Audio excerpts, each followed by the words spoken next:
Secretary Fred Pascual, and the DOST Undersecretary Sancho Maborang, Presidential Medal of Merit awardee, Trade and Industry Assistant Secretary Alan Gepti, the honorable members of the Academy, the honorable members of the Cabinet, National Academy of Science and Technology President Jaime Montoya, fellow workers in government, other distinguished guests, ladies and gentlemen, magandang umaga po sa inyong lahat. At the very outset, we must apologize for keeping you waiting. But the truth... Gandang araw po sa ating mga tagapakinig. Welcome po ulit sa ating programang Ang Pilipinas Ngayon. Sa ngalan ni Ven Blones, ito po si Steph Vicente. Samahan niyo po ako sa kabuuan ng ating palatuntunan.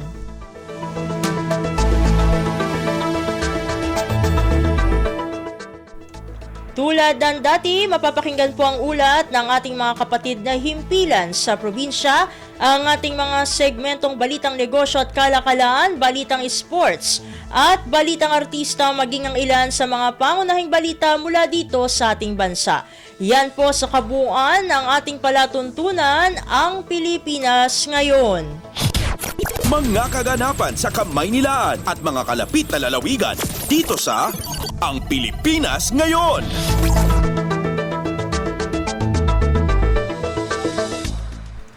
Sa mahalagang balita, iginawad ni Pangulong Ferdinand R. Marcos Jr. ang Order of National Scientists kay Dr. Carmencita Padilla at ang Presidential Medal of Merit kay Department of Trade and Industry o DTI Assistant Secretary Alan Gepti sa isang seremonya sa Palasyo ng Malacanang ngayong Huwebes, ika-31 ng Agosto taong 2023. Matatandaan na ginagawa o iginagawad ang Order of National Scientists alinsunod sa Presidential Decree o PD 1003-A kung saan binibigyang pagkilala ang mga Pilipino na may mahalagang kontribusyon sa larangan ng siyensya at teknolohiya. Samantala, ang Presidential Medal of Merit ay isa sa mga pinakamataas na pagkilalang iginagawad ng Pangulo sa mga Pilipino na mayroong mahalagang kontribusyon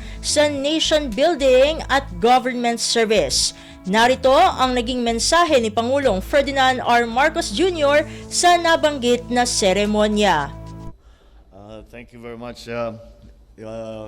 May allow me to greet our Trade and Industry Secretary Fred Pascual, and the DOST Undersecretary Sancho Maborang, Presidential Medal of Merit awardee, Trade and Industry Assistant Secretary Alan Gepti, the honorable members of the Academy, the honorable members of the Cabinet, National Academy of Science and Technology President Jaime Montoya, fellow workers in government, other distinguished guests, ladies and gentlemen, magandang umaga po sa inyong lahat. At the very outset, we must apologize for keeping you waiting. But the truth of the matter is, once we sat down and started to discuss with our awardees the different things that we need to do, at napahaba ang aming usapan dahil mukhang marami tayong kailangan gawin. Dahil ngayon, lalo na sa panahon ngayon, ang lahat ng hinaharap natin na mga problema, ang lahat ng pagbabago na nararamdaman natin sa ekonomiya ng buong mundo, pati na dito sa Pilipinas, ang ating kabuhayan ay ang tinitignan po natin ay ang teknolohiya. At ang importante diyan ay yung research and development, ang pag-develop ng mga new knowledge, at bukod dun, hindi sapat na ating na meron na tayong magandang research. Marami naman tayong magandang research. Yung development, doon tayo medyo nagkukulang. Kaya yun ang napag-usapan namin, kaya napahaba ang aming usapan dahil napakahalaga para sa ating mga kababayan na itong R&D, hindi lamang sa healthcare, kundi sa lahat ng sektor ng ating ekonomiya, ng ating lipunan, ay dapat bigyan ng pansin. At ito ang magbibigay sa atin ng kakayahan na harapin kung ano man ang mga magiging bagong, sana naman wala ng pandemya, pero yung iba't ibang problema na dadating. At bukod dun, hindi lamang yung mga bagong sakit na hindi pa natin nakita noon, kung hindi pati na yung mga sakit na matagal na nating na ginagawa ng paraan. Halimbawa, ang pinag-usapan namin ay diabetes, cancer, tuberculosis, HIV. Ito ay hindi naman nawawala ito. Kahit na nabawasan na ang risk sa COVID, ay maliwanag na kailangan pa rin natin intindihin at bigyan ng solusyon ang mga sa pangkaraniwan, let us just say, not unusual, pero pangkaraniwan na health issues na hinaharap ng buong Pilipinas. And that is why I asked all of those who are involved that we need to now be very conscientious and put together a program wherein we can support in whatever way that the government can on research and development. And as I think all of us know, that some of the problems are in the development side. We kept talking about what are the ways that we can do, what are the methods that we can do so that the R&D or the new knowledge, the new technologies can be brought to market, as it were, as quickly as possible. It is the problem that we have faced in all parts, especially with the new technologies of scaling. And that, I think, is an important problem, an important issue, simply because, again, it does not matter if we have these, we have this very, very clever, very, very advanced and progressive technologies, but if they are not made available to the people, then that effort has gone to waste, and we do not want to do that. The other side of that problem, and as we had identified, is that we are confident we can do it so long as it is well supported. Now, not only by the government, we spoke also about, again, in consonance with our approach, our policy, our concept of an all-of-government approach and a whole-of-society approach, that we include the private sector. Because as we all know, some of these research programs can become quite expensive, and they can go on for a long time. And the government will, of course, do its part. But I think we will multiply our efforts. There will be a multiplier effect if we include all the sectors of government and also our private sector partners. And so this is what we are planning to do today. This is what we are planning to do for the future. I have asked Dr. Padilla to put together a program so that will include, well, the DTI is here, DOST and DOH specifically. We put together a program so we can support such activities as we have been speaking about in terms of R&D and of actually bringing that technology to the general populace. And it has become more important because, as Dr. Padilla was explaining to me earlier, the importance of our genome has been highlighted because, and I was surprised to learn this, that there are specific characteristics to the Filipino genome, to the Asian genome, and therefore As I was telling her, he said, hindi lang tayo pwedeng mag-antay. Sabi niya, maglalabas yung Pfizer ng vaccine. Maglalabas yung AstraZeneca ng vaccine. Antayin na lang natin yan. Because one size does not fit all. And that is why this effort of the genetic research and all the way through to being able to apply that specifically to the Filipino situation. To the genetics of the Filipino. And it even becomes more granular in the sense that she was explaining to me. There are some Filipinos that are, for which these medicines are effective. There's another group of Filipinos for which it is not. So that is really, the crux of the problem. And it is the nature of the health situation that we face today, not only in the Philippines, but around the world. But we must be very aware of, the specificity of the responses that we make, especially in healthcare, considering that we are built slightly differently from everyone else, and that I think is once we realize that, and once we put that as part of our thinking and our planning, then we can say that we have made the first steps towards assuring our people, assuring the Philippines that at the very least we have found new solutions, we have found new technologies, we have found new products that are specifically directed to Filipinos. So, and that's why the importance of this is the reason why today we honor our two honorees today. We recognize Dr. Padilla for her contributions and her expertise in the field of genetics, and commend her for her instrumental role in the passage of RA 9288, or the Newborn Screening Act, which has saved thousands of babies across the country from mental retardation and from death.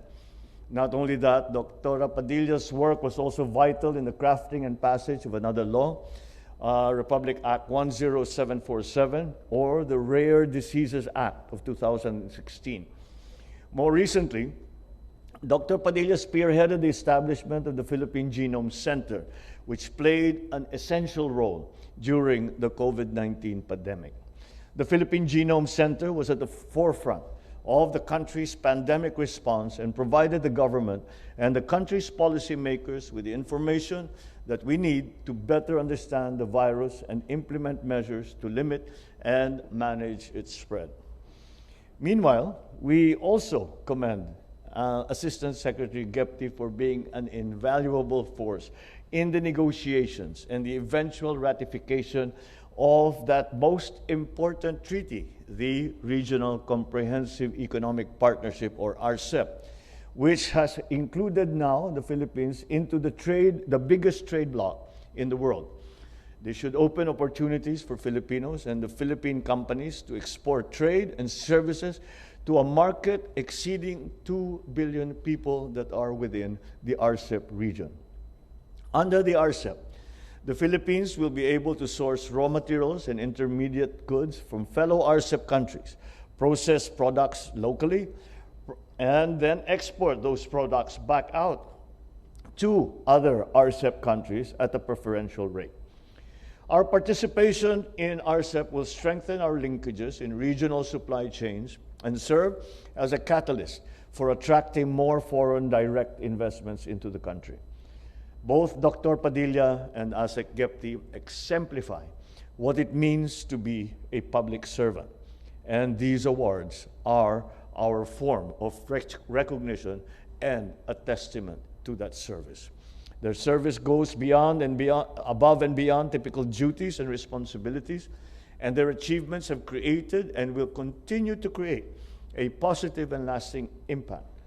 Once again, I would like to thank our awardees today for their outstanding service to the country and to the Filipino people. May this accomplishment reinvigorate your drive to selflessly serve the country, and may you continue to be a shining example to our fellow workers in government and continue to provide inspiration for service for our fellow citizens. Maraming salamat po. Congratulations muli at magandang umaga po sa inyo lahat.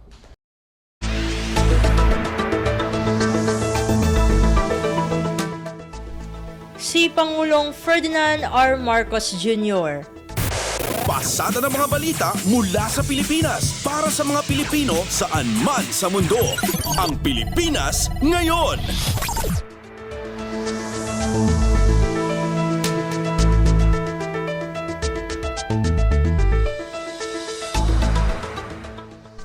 Samantala, 3-year Food Logistics Action Agenda inaprubahan na ni Pangulong Ferdinand R. Marcos Jr. Ang detalye ng ulat ihahatid sa atin ni Alvin Baltazar. Binigyan ng go signal ni Pangulong Ferdinand R. Marcos Jr. ang Department of Trade and Industry para ipatupad ang inilatag nitong 3-year Food Logistics Action Agenda. Bukod sa target na mapalakas ang food distribution system ng bansa, layunin din ang programa na mabawasan ang transport and logistic cost at masiguro ang food supply chain efficiency. Kasama rin sa nilalayo ng 3 taong Food Logistics Action Agenda ay ang makamit ang katatagan pa ng food logistics chain at ng cold chain industry habang target din ang ports infrastructure at farm-to-market roads. Pangkalahatang objective ng action plan ay ang masiguro hindi lamang ang availability at accessibility kundi matiyak na abot kaya ng mga Pilipino ang halaga ng pagkain at makuha sa tamang oras at tamang produkto. Ang paglikha ng 3-year Food Logistics Agenda ay alinsunod na rin sa mismong direktiba ng punong ekutibo noon pang Setyembre 2002 sa Department of Agriculture, DTI, DOTR, DPWH, ganon din sa DILG. Mula sa Palasyo ng Malacanang, Alvin Baltazar, Radyo Pilipinas. Kumpleto, detalyadong balitaan, di papahuli sa mahahalagang kaganapan. Kamustahin ang inang bayan, ang Pilipinas Ngayon.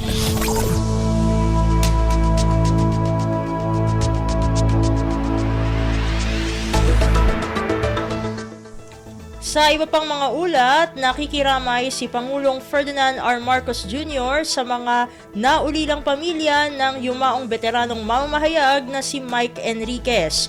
Kinilala ni Pangulong Marcos ang dedikasyon ni Enriquez sa pagsisilbi sa mga Pilipino sa pamamagitan ng patas na pamamahayag ng balita at impormasyon. Sa kanyang official X account, sinabi ni Pangulong Marcos na nakalulungkot ang pagpanaw ng veteranong host at news anchor na isa ng haligi ng broadcasting industry. Pasada ng mga balita mula sa Pilipinas para sa mga Pilipino saan man sa mundo. Ang Pilipinas Ngayon.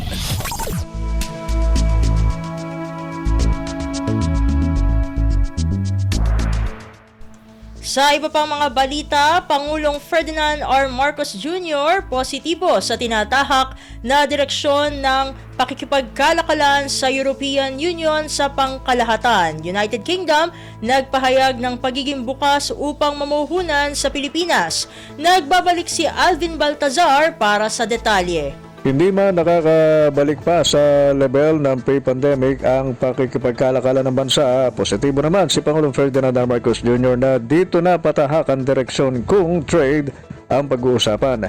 Bahagi ito ng pahayag ng Pangulo sa ginawang courtesy call sa kanya ni United Kingdom Foreign Secretary James Cleverly sa Malacanang. Fast approaching, sabi ng Pangulo, ang nakikita niyang pagbabalik sigla ng pangangalakal ng bansa.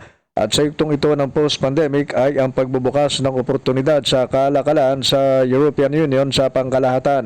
Kaugnay nito ay sinabi naman ni Foreign Secretary James Cleverly ng UK na may pakikipag-usap na siya sa kanilang ambassador dito sa Pilipinas. Dito aniya kanilang napag-usapan ng posibilidad ng pag-invest ng UK companies sa bansa. Mula sa Palasyo ng Malacanang, Alvin Baltazar, Radyo Pilipinas. Kumpleto, detalyadong balitaan, di papahuli sa mahahalagang kaganapan. Kamustahin ang inang bayan, ang Pilipinas Ngayon.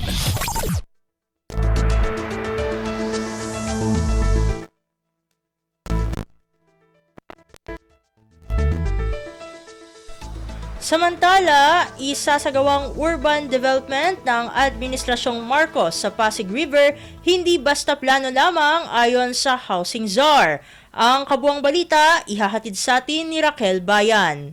Magkakaasa ang mga Pilipino na hindi basta plano lamang ang isasagawang urban development ng Marcos Administration sa Pasig River, bagkus ay maisa sa katuparan ito. Sa press briefing sa Malacanang, ipinaliwanag ni Housing Secretary Rizalino Acuzar na pangkalahatang approach ang ipatutupad nila sa proyektong ito at hindi lamang sila basta tututok sa Pasig River. Ibig sabihin, mayroon rin silang plano para sa mga informal settlers sa Manila Bay at maging yung mga naninirahan sa mga estero sa Metro Manila, lalo't magkakarugtong anya ang mga ito.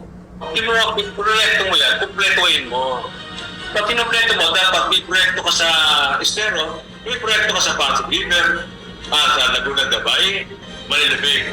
Ang dami-dami natin squatter dyan sa Manila Bay. Ang dami-dami natin squatter dyan sa Laguna de Bay. Kaya po kaya po yung department, yung bagong programa na nilusad po ngayon, kumpleto. Meron pa tayong Central Park sa dulo ng Pasig River, dyan sa Laguna de Bay. At meron din pong malaking housing projects po dyan sa North Harbour. May 25 hectares po dyan na nag-uumpisa na rin po na magawa ng pabahay.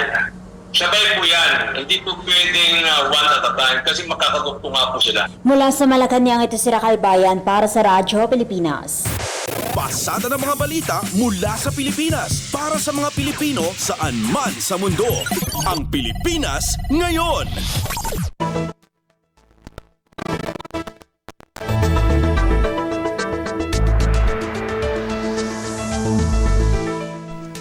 Sa iba pang mga ulat, Philippine Red Cross tumulong na maisaayos ang mga paaralan na napinsala ng Bagyong Egay sa Cagayan. Ang kabuuan ng ulat ihahatid sa atin ni Dayan Lear. Kabilang sa mga matinding nakaranas ng epekto ng Bagyong Egay ang Calayan Island sa Cagayan kung saan ilang mga paaralan ang napinsala. Kaugnay nito ay agad na nagpadala ang Philippine Red Cross o PRC ng mahigit 600 na piraso ng bubong para maisaayos ang mga nasirang paaralan. Kabilang sa mga nabigyan ng tulong ang Babuyan Claro Integrated School, Dalupiri Elementary School at Banwa Pilid Integrated School. Ito ay may kabuuang 24 na silid-aralan na ginagamit ng mahigit 700 mga mag-aaral at kasalukuyan pang kinukumpuni. Bukod dito ay nagpadala rin ang PRC ng non-food items gaya ng sleeping kits, hygiene kits, kitchen kits at iba pa. Ayon kay PRC Chairman at CEO Richard Gordon, patuloy na pinalalawig ng PRC ang kanilang paghahatid ng tulong at agad silang nagpadala ng tulong sa Calayan Island upang muling makabalik sa eskwela ang mga bata sa lalong madaling panahon. Ito si Dayan Layar para sa Radyo Pilipinas. Kumpleto, detalyadong balitaan, di papahuli sa mahahalagang kaganapan. Kamustahin ang inang bayan, ang Pilipinas ngayon.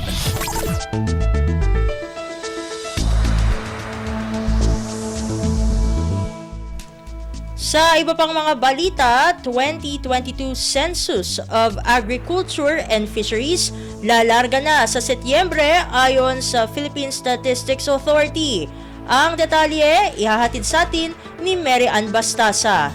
Nanawagan ngayon ang Philippine Statistics Authority o PSA sa mamamayan na makiisa at makilahok sa pagsisimula ng 2022 Census of Agriculture and Fisheries. Ayon kay PSA Undersecretary at National Statistician Dennis S. Mapa, formal ng lalarga sa September 4 ang enumeration period ng pagkalap ng mga datos na patungkol sa sektor ng agrikultura at pangisdaan. Pangunahin sa target respondents dito ang sambahayan na nasa ilalim ng naturang sektor. Kasama rin sa pagkukunan ng datos sa mga institusyon, negosyo, NGAs, LGUs, DOCC at international organization. Gagamitin naman sa census sa unang pagkakataon ang computer-assisted personal interview. Punto ni Yusek Mapa, ang mga makukuhang datos sa naturang census ay magiging batayan ng mga policymaker at stakeholders sa pagbalangkas ng mga programa at polisiya para sa ikuunlad ng sektor ng agrikultura at pangisdaan. Kabilang din sa datos na inaasahang makalap dito ang inventaryo ng agriculture at fishery resources, impormasyon sa uri ng mga pananim sa bansa, bilang ng livestock at poultry, pati na ang datos sa distribusyon ng lupang pag-agrikultura sa bansa. Ito si Mary Ann Bastasa para sa Radyo Pilipinas. Pasada ng mga balita mula sa Pilipinas para sa mga Pilipino saan man sa mundo. Ang Pilipinas ngayon.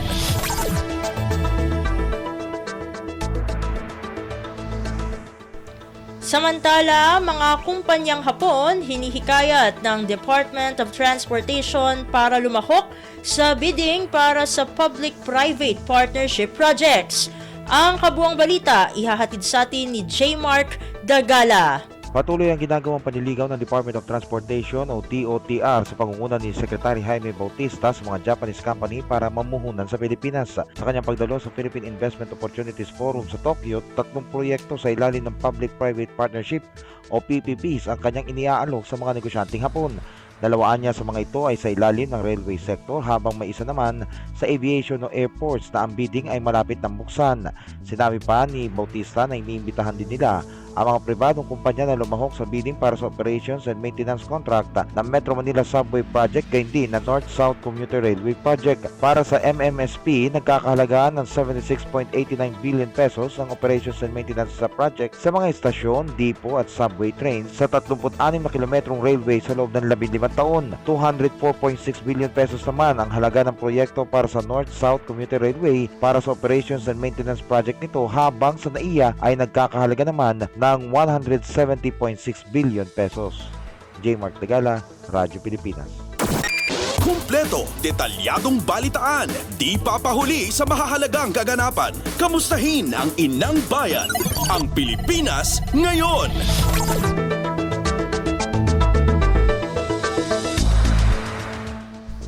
At iyan ang mga maiinit na balita para sa araw na ito. Samantala, ating antabayanan ang mga ulat mula sa ating mga kapatid na himpilan sa probinsya para sa regional news.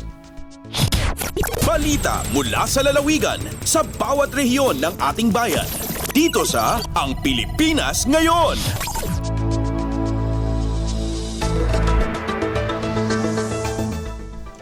Narito na ang bugso ng ating mga regional news. Dumako muna tayo sa rehiyon ng Luzon.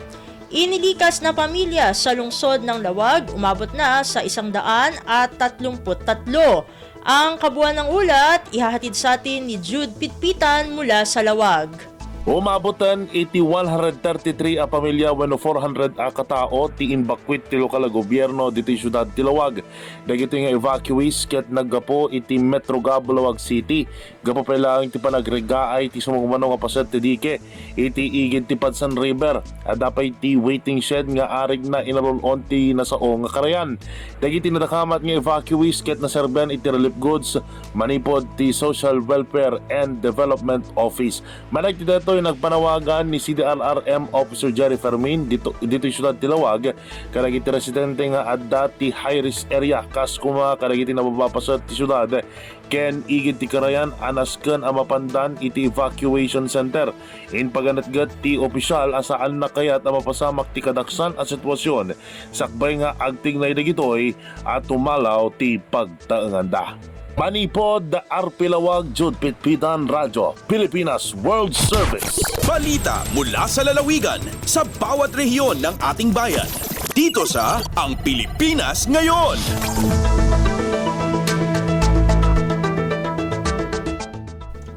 Inyong napakinggan ang ulat ni Jude Pitpitan mula sa Lawag. Dumako naman tayo sa Agoo. Pacific Partnership 2023 matagumpay na nakapagsagawa ng medical at humanitarian assistance sa San Fernando City, La Union. Ang detalye ng balita ihahatid sa atin ni Glenda Sarak. Napalaos ti panagyaman ni San Fernando City Mayor Dong Gualberto kadagiti amin amang bukbukal iti Pacific Partnership 2023. Enpek sa ti Mayor tinapalaos a panagyaman na kabayatan ti closing ceremony ti Pacific Partnership iti Kalman e La Union National High School, San Fernando City, La Union. Kinuna ti Mayor ang nagdakkel a tulong ti inpa iti Pacific Partnership iti syudad ti San Fernando, particular iti medical ken humanitarian assistance kastamutan iti disaster response. Kabayatan ti closing ceremony di Kalman na ragsak ang nakidanggay ti Mayor ken ti raduma payng opisyales karigi ti participantes ti Pacific Partnership no sa dino na imatangan ti konsyerto ti US ken Philippine Military Band. Ti Pacific Partnership ti kadakalan at tinawan ang multinational humanitarian assistance nga isaysayang kat dagiti soldado iti Indo-Pacific. Tatatawan pa sa ti Pacific Partnership ti Australia, Canada, Chile, Japan, Republic of Korea, New Zealand, United Kingdom, ken United States. Manipod RP Agoo day tiniglan da bakungan sarak para iti Radyo Pilipinas World Service. Balita mula sa lalawigan sa bawat rehiyon ng ating bayan.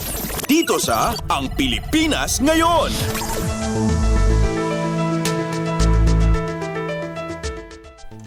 Inyong napakinggan ang ulat ni Glenda Sarak mula sa Agoo. Pakinggan naman natin ang ulat mula sa Palawan.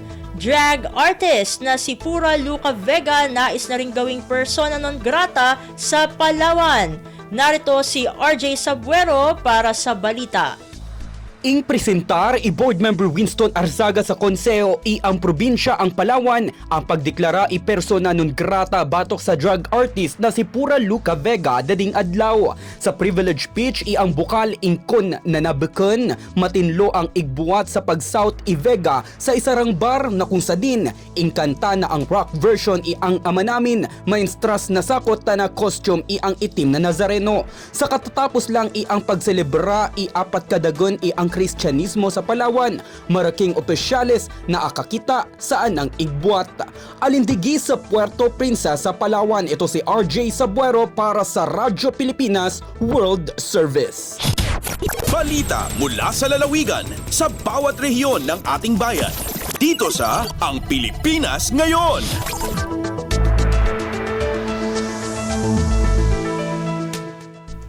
Inyong napakinggan ang ulat ni RJ Sabuero mula sa Palawan. Pumunta naman tayo sa rehiyon ng Kabisayaan. Mahigit 400 estudyante sa liblib na mga paaralan sa Eastern Samar sinalubong ng libreng school supplies sa unang araw ng pasukan. Pakinggan ang kabuang ulat hatid sa atin ni Daisy Belizar mula sa Borongan. Usangan ng government organization kon NGO nga may dara nga mga gamit pag-eskwela ang tinapuhan kabataan nga nagkabalik kay eskwelahan hatay-aw nga mga barangay habungtuhan Maslug Eastern Samar hapag abrihan klase kasangkalop nga adlaw. Hapag pasilitar Departamentohan Edukasyon Eastern Samar Division por lo menos 500 nga learners sa Karayakay, Taytay, Tugas, Libertad ng San Roque Elementary School ang kinarawatin school supplies. Iniin lalakipan mga bag, roller, mga Crayola, watercolor, ballpen, sharpener nga notebooks, tika nga OSM 80 Foundation. Kung may nunumduman, temprano yan ang atoy, ganasabi nga foundation, nagdistribuer gihapon mga solar panel nga TV sets ha Karayakay Elementary School. Hinatag college scholarship halimang estudyante nga grinadwar ha Maslug National High School. Panuyuhan OSM 80 Foundation nga makabuli nga pagpaorsahan kinabuhi han pinakamagkuri nga komunidad didi ha Sinirangan Samar. Tikang Borongan City, ini Daisy Belizar para han Radyo Pilipinas World Service. Balita mula sa lalawigan sa bawat rehiyon ng ating bayan. Dito sa Ang Pilipinas Ngayon.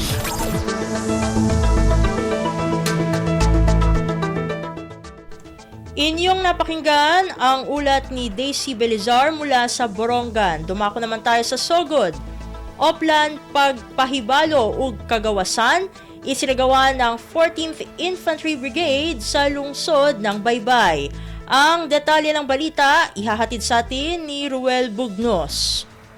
Ang 14th Infantry Battalion sa Philippine Army kauban ng pwersa sa Baybay City Police o sa 1st Leyte Provincial Mobile Force Company nagpatuman sa oplan pagpahibalo og kagawasan kun upok sa barangay Monterico, Kabungaan, Maypatag, Amguhan ug Ampihanon sa dakbayan sa Baybay, probinsya sa Leyte kanatong Agosto 21 hangtod 25 2023. Ang kalihukan nagtutok sa pagtubag sa mga isyu nga adunay kalabutan sa anti-illegal drugs, violence against women and children kun VAUSI o ang mga balaod kontra terorismo. Dugang pa pinagyusab sa gipakita nga video o leaflets na saksihan sa mga katawhan sa mga naiskutang barangay ang mga testimonya gikan sa kanhing mga rebelde. Ang Peace Builder Team nga gipanguluhan ni Freddy Bolito naghatag usab og kahayag sa maninlahong recruitment o mga estratehiya sa pag-organisa sa komunidad nga gigamit sa CPP, NPA, NDF. Ang kalihukan nga gitambungan sa mga lokal nga residente o gapunong barangay naghiusa sa komunidad aron mapalambo ang kahibalo ug pagkamabinantayon batok sa mga hulga sa katilingban. Kini nga hiniusa nga paninghamot nagpasiugda sa dili matarog nga pasalig sa militar, kapulisan ug komunidad alang sa pagpalambo sa mas luwas ug mas lig-on nga katilingban. Mula sa RP Sugod, ito si Ruel Bugnos para sa Radyo Pilipinas World Service. Balita mula sa lalawigan sa bawat rehiyon ng ating bayan. Dito sa Ang Pilipinas Ngayon.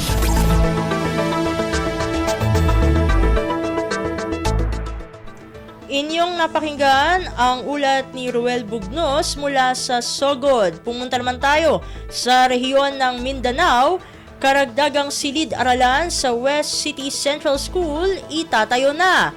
Ang kabuang ulat ihahatid sa atin ni Ryan Carbon mula sa Cagayan de Oro. Gisubhan karong adlaw Agosto 31 ang dugang classrooms sa West City Central School nga gipanguluhan mismo ni Mayor Clarix Uy.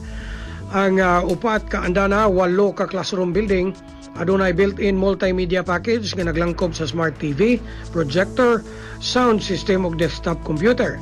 Tumong sa lokal nga pangagamahanan nga mahatagan og kahamugaway ang mga estudyante, lakip mga magtutudlo og isiguro nga aduna kini functional fire alarm system sa panahon nga adunay mga emerhensya.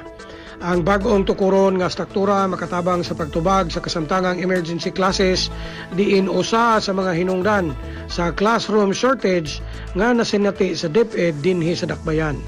Gikan sa RP1 Cagayan de Oro, kini si Ryan Carbon para sa Radyo Pilipinas World Service. Balita mula sa lalawigan sa bawat rehiyon ng ating bayan. Dito sa Ang Pilipinas Ngayon.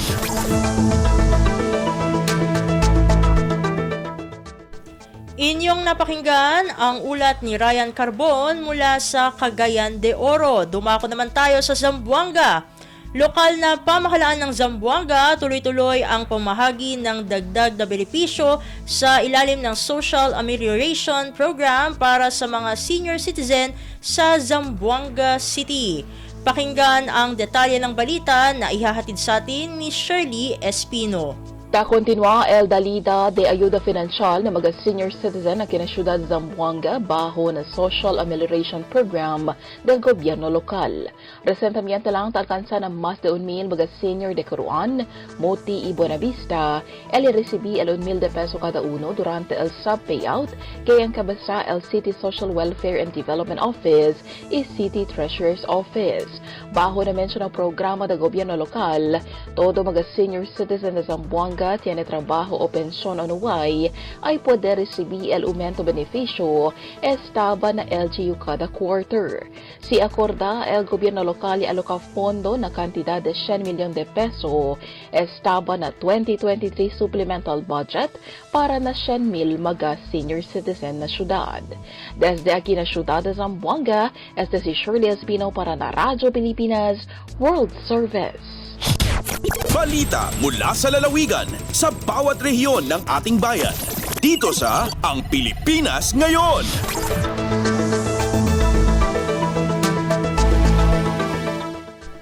Inyong napakinggan ang ulat ni Shirley Espino mula sa Zamboanga. Pumunta naman tayo sa Iligan. Makasaysayang larawan ng Lanao noong American Colonial Administration ibinida sa History Month ng MSU IIT. Ang kabuang ulat ihahatid sa atin ni Sharif Timhar Habib Majid. Gibida sa Mindanao State University Iligan Institute of Technology o MSU IIT ang mga makasaysayan nga hulagway sa kaniadtong nagkahiusa ang Lanao del Norte, Lanao del Sur ug Maguindanao ni antong panahon sa American Colonial Administration tuig 1900 ngadto sa 1940 pinaagi sa photo exhibit. Tumong niini aron mas mahatagan og importansya sa katawhan ng mga nakadaiyang kultura ug kasaysayan niini. Sa pakiginabi sa Radyo Pilipinas Iligan sa 4th year student nga si Pichang V. Benson sa kursong History Sumala niya nga galakip sa photo exhibit ang mga nagkalain-laing storya sa mga sinaunang tao sa lanaw na kipsabang pagbiyahe sa mga Amerikano. Subay kini sa pagandom sa History Month sa MSU IIT nga gipangunahan sa Department of History kauban ng Bangsamoro Commission for the Preservation of Cultural Heritage, Lanao del Sur Office, Mindanao Heritage and Indigenous Research Center ug ang MSU IIT Historical Society. Gikan dinhi sa Radyo Pilipinas Iligan kini si Sharif Timhar alang sa Radyo Pilipinas World Service. Balita mula sa lalawigan sa bawat rehiyon ng ating bayan. Dito sa Ang Pilipinas Ngayon.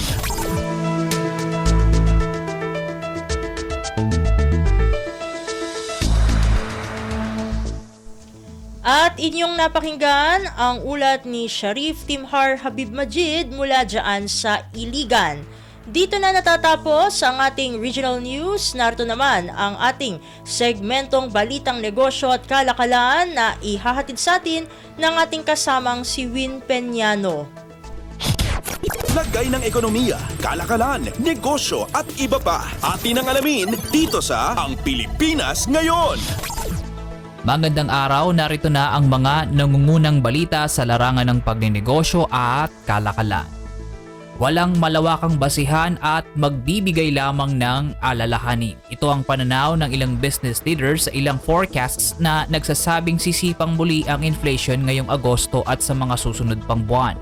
Para kay Fernando Martinez, ang tumatayong chairperson ng Independent Philippine Petroleum Companies Association o IPCA, mananatili sa modest level ang inflation ng bansa sa mga susunod na buwan at hindi lalapit sa inflation surge na naranasan noong Disyembre 2022 hanggang Pebrero ng kasalukuyang taon. Paliwanag nito, malayo sa average na 75 pesos kada litro noong Hunyo ng 2022 ang kasalukuyang presyuhan ng diesel na naglalaro sa 61 hanggang 62 pesos kada litro. Para naman matulungan ang mga Pilipinong hirap sa pagbabudget ng kanilang gastusin, hinikayat ni Martinez ang pamahalaan na dagdagan pa ang kadiwa stores sa bansa. Suwestyon din ito na para mapababa ang presyo ng liquefied petroleum gas o LPG, tapyasan ang operations costs ng maliliit na refillers sa pamamagitan ng pag-review sa safety rules ng Department of Energy at requirements ng mga lokal na pamahalaan sa pag-i-issue ng business permits. Sa bukod naman na panayam, hindi rin kumbinsido ang chairperson ng United Broil Racers Association o UBRA na si Gregorio San Diego na malakihan ang angat ng inflation lalo pat aniya ay bumaba sa 98 pesos ang farm gate prices ng karneng manok ngayong Agosto kumpara sa lampas 120 pesos kada kilo noong Hulyo. Sa harap ng hindi pa pagbababa ng kasalukuyang presyo ng karneng manok ng mga retailer, wala aniyang dahilan para iangat ito ngayon. Mayroon din anyang oversupply sa commodity mula sa walang humpay na importasyon kaya napipilitan ang local producers na magbaba ng farm gate price. Para naman kay Steve Kua, ang tumatayong Pangulo ng Philippine Amalgamated Supermarkets Association, ang inflation sa pagkain ay posibleng pangunahan ng bigas lalo pat nadagdagan agad ito ng 10 piso kada kilo nitong mga nakaraang araw. Sa kabila nito, may mga food item naman na nagbawas ng presyo ngayong buwan na tingin niya ay resulta ng promosyon o kompetisyon. Hinikayat din ito ang pamahalaan na mag-isip ng medium term sa pamamagitan ng pagsuporta sa local food producers at hindi pagkakampante sa importasyon. Lagay ng ekonomiya, kalakalan, negosyo at iba pa. Atin ang alamin dito sa Ang Pilipinas Ngayon. Sa iba pang balita, tiwala ang grupo ng mga retailer ng motorsiklo sa bansa na makakamit nito ang target na 1.6 milyong sales sa pagtatapos ng taon. Ayon sa Motorcycle Development Program Participants Association o MDPPA, nagkasundo ang mga miyembro nito na ilagay sa modest na 5% ang target sales para sa Agosto hanggang Disyembre ng 2023. Sa datos ng MDPPA, hanggang nitong Hulyo ay umakyat sa 4.6% o lampas 932,000 units ang kanilang naibentang mga motorsiklo. Para sa Pangulo ng Asosasyon na si Norminio Mojica, mataas ang potensyal na makakamit din ang magandang sales sa huling 5 buwan ng 2023 lalo pat sa mga nagdaang taon ay malakas ang bentahan sa unang bare months habang average naman ang bentahan tuwing Agosto at Disyembre. Sa kabila ng magandang pananaw sa sales, bahagyang pangamba naman ng industriya ang epekto ng ilang issue gaya ng sa supply chain at working arrangement sa mga motorcycle manufacturing hub.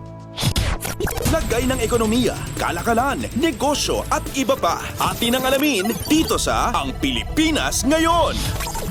Nananawagan ng Securities and Exchange Commission o SEC sa mga asosasyon at korporasyon na mag-avail na ng kanilang amnesty program upang maiwasan ang mataas na fees at penalties. Sa isang pahayag, pinaalalahanan ng SEC ang mga kumpanya na mayroon na lamang silang hanggang Setyembre 30 para maayos ang kanilang mga papeles at muling ma-enjoy ang kanilang mga pribilehyo mula sa pagiging rehistradong korporasyon. Sa nasabing amnesty program, mayroon lamang na 5,000 pisong bayarin ang mga korporasyong hindi nakapagsumite ng General Information Sheet, Annual Financial Statement o Memorandum Circular No. 28 Report kahit ilang taon nang non-compliant.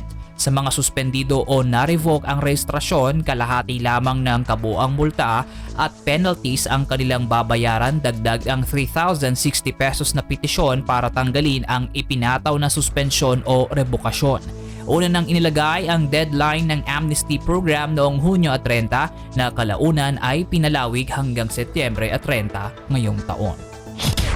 Lagay ng ekonomiya, kalakalan, negosyo at iba pa. Atin ang alamin dito sa Ang Pilipinas Ngayon. At yan po mga balitang aming nakalap sa larangan ng pagninegosyo at kalakalan. Para sa Radyo Pilipinas World Service, ako po si Wing Peñano. Magandang araw pong muli. Lagay ng ekonomiya, kalakalan, negosyo at iba pa. Atin ang alamin dito sa Ang Pilipinas Ngayon.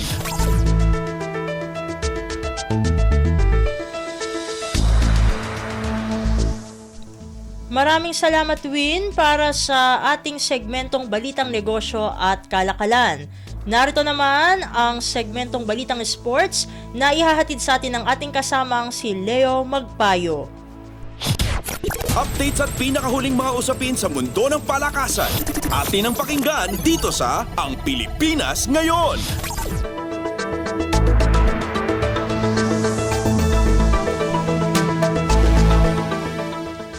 Magandang araw, narito na po ang Sports Balita. Sasabak sa FIBA World Cup Classification Round ngayong Huwebes kung saan makakatapat ng Gilas ang South Sudan sa Araneta Coliseum. Ito ang una sa dalawang laro ng Pilipinas kung saan pakay nilang makuha ng ticket sa 2024 Paris Olympic Games. Para lalo pang lumakas ang tsansa ng Gilas para makapunta ng Paris, kailangang manalo sila sa 3rd at 4th placers ng Group B sa FIBA. Lumabas na 3rd place ang South Sudan sa Group B kung saan tangan nila ang 1-2 record pagkatapos ang talo nila 83-115 laban sa Serbia nitong Miyerkules. Ang pagkatalo nila ang nag-setup sa kanilang matchup laban sa Gilas na bumagsak sa dulo ng Group A standings kung saang may record sila na 0-3.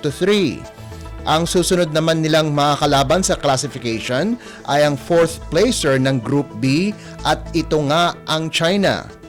Mabibigyan ng ticket sa Olympics ang kung sino mang Asian team ang may pinakamataas na pwesto sa FIBA World Cup. Nauuna sa listahan ang Japan kung saang natapos nila ang first round na may 1-2 record. Tinalo ng Japan ang Finland 98-88 bago sila na-eliminate ng Australia 89-109. Updates at pinakahuling mga usapin sa mundo ng palakasan. Atin ang pakinggan dito sa Ang Pilipinas Ngayon.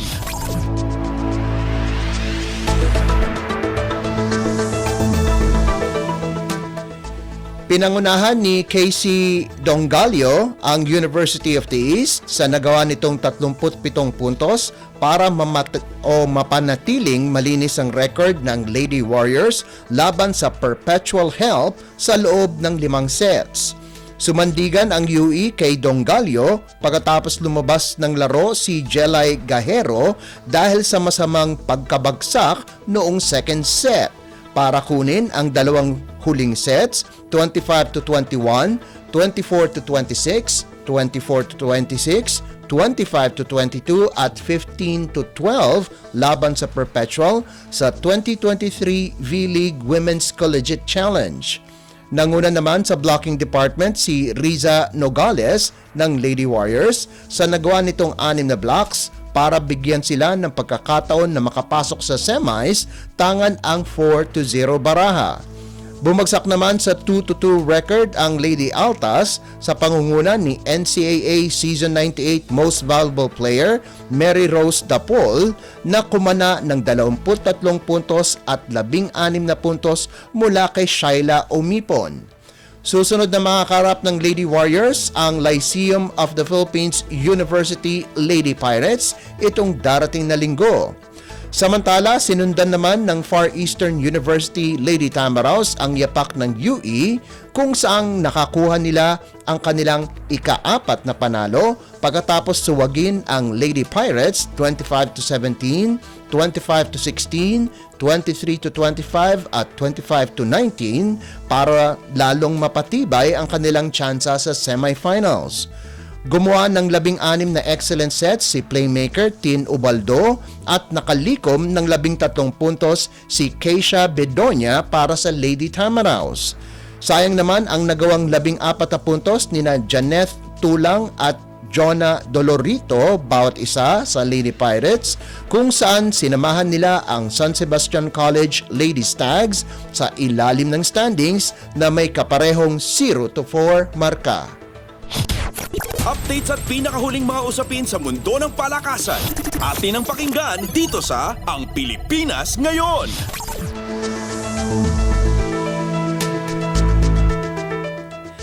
Matapos ang makasaysayang professional boxing career ay ang Olympic gold medal naman ang pupuntiryahin ni Pinoy boxing icon Manny Pacquiao. Ito ay kung makakalaban siya sa 2024 Olympic Games sa Paris, France. Ipinarating ng legendary boxer ang kanyang hangarin kay Philippine Olympic Committee o POC President Representative Abraham Tolentino. Nakikipag-usap na si Tolentino sa pamunuan ng Association of Boxing Alliances in the Philippines o ABAP at sa International Olympic Committee o IOC na mamamahala sa Olympic boxing dahil sa suspensyon ng International Boxing Association. Malinaw na hindi makakasalang ang 44 anyos na si Pacquiao sa 19th Asian Games sa Hangzhou, China na tumatayong qualifying para sa 2024 Paris Olympics. Ang Asian Games ay may age limit na 40 anyos para sa lahat ng atleta sa lahat ng sporting event. Ngunit ayon kay Tolentino, may tsansa pa si Pacquiao na makakuha ng Olympic berth sa Paris sa pamamagitan ng paglahok sa 2 Olympic qualifying tournaments sa susunod na taon. Maaari ring bigyan si Pacman ng Olympic slot ng IOC sa ilalim ng Universality Rule. 9 na ticket lamang ang ibinibigay base sa Universality Rule, 5 para sa babae at 4 para sa lalaki.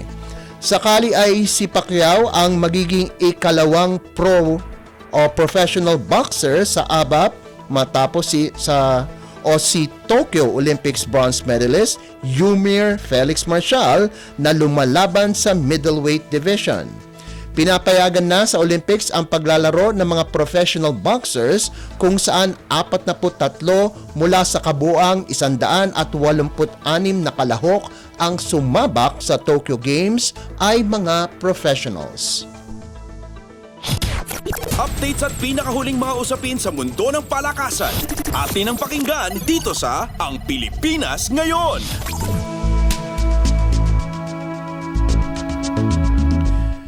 At yan ang pinakahuling balita sa larangan ng palakasan. Para sa Radyo Pilipinas World Service, ito po si Leo Magpayo. Magandang araw. Updates at pinakahuling mga usapin sa mundo ng palakasan. Atin ang pakinggan dito sa Ang Pilipinas Ngayon.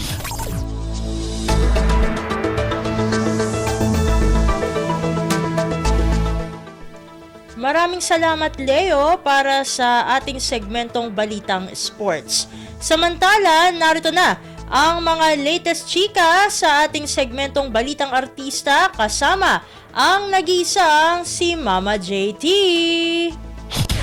Ang latest, ang hottest sa showbiz and entertainment. Heto na sa Ang Pilipinas Ngayon. Halo! Magandang araw sa ating mga chismoso at chismosa na nag-aabang ng ating balitang artista. Nandito na ulit si Mama JT para magatid ng mga trending na balita sa mundo ng showbiz. Ito na ang ratsyada ng mga chika. Mas matinding challenge ang pinagdaraanan ngayon ng asawa ni Quezon City Councilor Alfred Vargas dahil sa ika-4 na pagkakataon niyang pagdadalang tao. Mismo ang asawa ni Consi Alfred na si Yasmin Espiritu Vargas ang nagbahagi ng delikado niyang pregnancy journey sa kanilang 4th baby. And kwento ni Yasmin, ibang-iba ang hirap na nararanasan niya ngayon kung ikukumpara sa pagbubuntis niya sa 3 anak nila ni Alfred na sina Alexandra, Ariana at Cristiano. And idinaan ng misis ng actor public servant sa Instagram ang nararamdaman niya sa bawat araw na lumilipas and habang palaki ng palaki ang kaniyang tiyan. And 20 weeks ng pregnant ito and nangangalahati na siya sa kaniyang journey. And ang bahagi ng IG post ni Mami Yasmin, quote and unquote, "I'm trying my best to document everything as much as I can since this will be my last time to be pregnant. And this pregnancy has been very difficult mentally, physically, and emotionally." And nakakaranas din daw siya ng tinatawag na hyperemesis gravidarum o severe nausea and vomiting na karaniwang nararanasan ng mga buntis. I spent 13 weeks on modified bed rest, unable to take care of my children as I used to, nor go out with my family. When I finally reached my 2nd trimester and started feeling a little bit better to resume my daily activities, we found out soon after that, my cervix got shorter.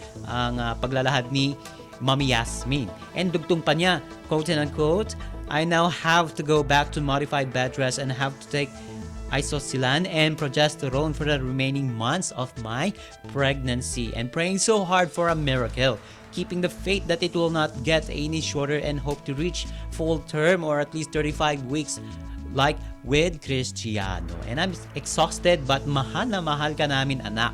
Lahat gagawin namin para sa'yo." Pagdadagdag ni Mami Yasmin. And ikinasal sina Alfred at Yasmin sa pamamagitan ng civil wedding noong August 2010 at sinundan ito ng kanilang dream church wedding noong July 2017. Samantala, todo suporta si Aramina sa kanyang stepdaughter na si Kirsten Almarines, who will compete in the Miss Teen Model Universe sa Nobyembre sa Espanya. Actually, inamin ni Ara na ang kanyang mom na si Venus Imperial, who once hailed as Mutya ng Pasig noong 1967, ang may gusto na maging beauty queen siya. Kaya lang, bigo ito dahil nag-artista na siya at hindi na siya naging beauty queen. And paglalahad ni Ara, quote and unquote, "Yung mami ko kasi gusto ako maging beauty queen before. Siya na lang ang maging beauty queen sa family." And naniniwala si Ara na may malaking potential si Kirsten na maging beauty queen. Sa statement ni Ara, quote and unquote, "Kasi tignan mo naman, katawan pa lang ang waistline ay 21 inches. She has a height and hindi na niya kailangan magpaturok ng lips kasi natural na siya. Natural na ang features niya. And matangos ang ilong."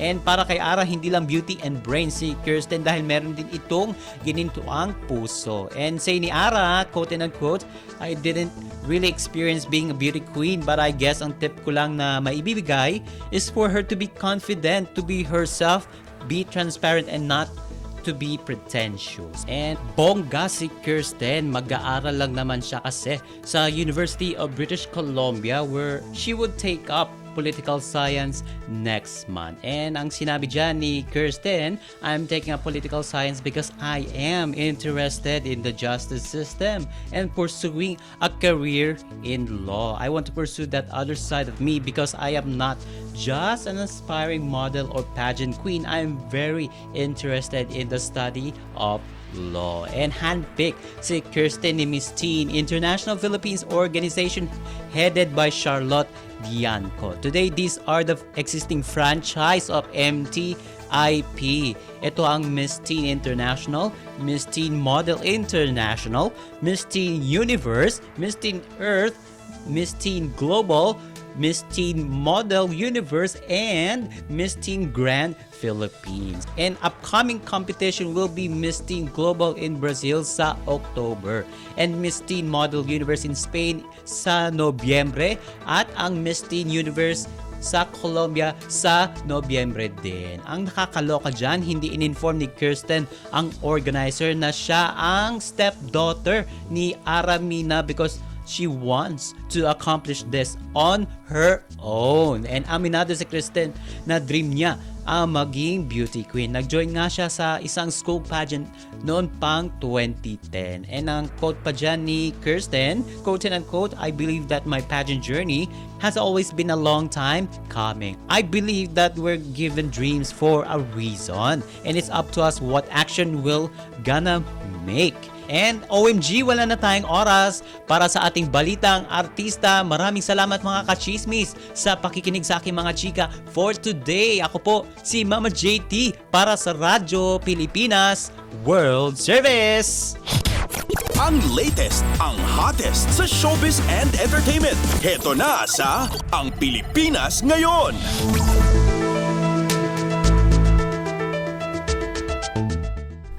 Maraming salamat Mama JT para sa ating segmentong Balitang Artista. At yan po ang kabuuan ng ating programa para sa araw na ito. Bago po tayo magpasalamat sa mga nakatuwang natin sa ating programang Ang Pilipinas Ngayon, meron po tayong public service announcement.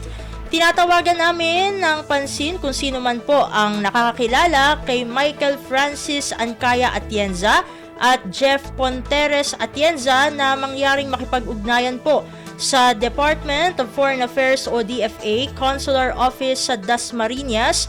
Ito po ay may kaugnayan sa pagkamatay po ni Miss Marivic Padilla Atienza noong taong 2003 po. Isang OFW o Overseas Filipino Worker po sa Hong Kong. Sa mga nakakilala po kina Francis Ancaya Atienza at Jeff Ponteres Atienza, at kung alam po ninyo kung saan po sila matatagpuan, tumawag lamang po sa DFA sa Dasmariñas sa telephone number na 046-424-1066. Ulitin po natin, 046-424-1066, at sa cellphone number na 0917-806-0446. Ulitin po natin, 0917-806-0446, at sa email address po na dasmariñas.coatn@oca.dfa.gov.ph, at hanapin lamang si Miss Janine de la Cruz, Assistance to Nationals Officer po. Ayun. At magpapasalamat na tayo sa ating mga nakasama sa ating transmitter site sa Tinang. Sa studio, kasama natin sina Milo Janela, Susan Aison at Anthony Pimentel. Maraming salamat din sa mga naghatid ng mga ulat mula sa Kamaynilaan at mga probinsya, pati na rin ang naghatid sa atin ng segmentong Balitang Negosyo at Kalakalan na si Win Peñano at ng segmentong Balitang Sports na si Leo Magpayo, maging ang naghatid sa atin ng ating segmentong Balitang Artista na si Mama JT. At syempre, maraming salamat po sa ating station manager na si Mr. Ray Sampang. Maraming salamat po. Hanggang sa susunod na edisyon ng ating palatuntunan, huwag kalimutang mag-like, mag-follow at mag-subscribe sa mga social media account ng Radyo Pilipinas World Service upang maging laging updated sa mga mahahalagang balita. Sa ngalan ni Ven Blones, ito po si Steph Vicente. Mabuhay po tayong mga Pilipino. At yan ang Pilipinas Ngayon. Muling samahan si Ven Blones sa parehong oras at alamin ang pinakahuling mga kaganapan at balita saan man kayo naroon. Ang Pilipinas Ngayon.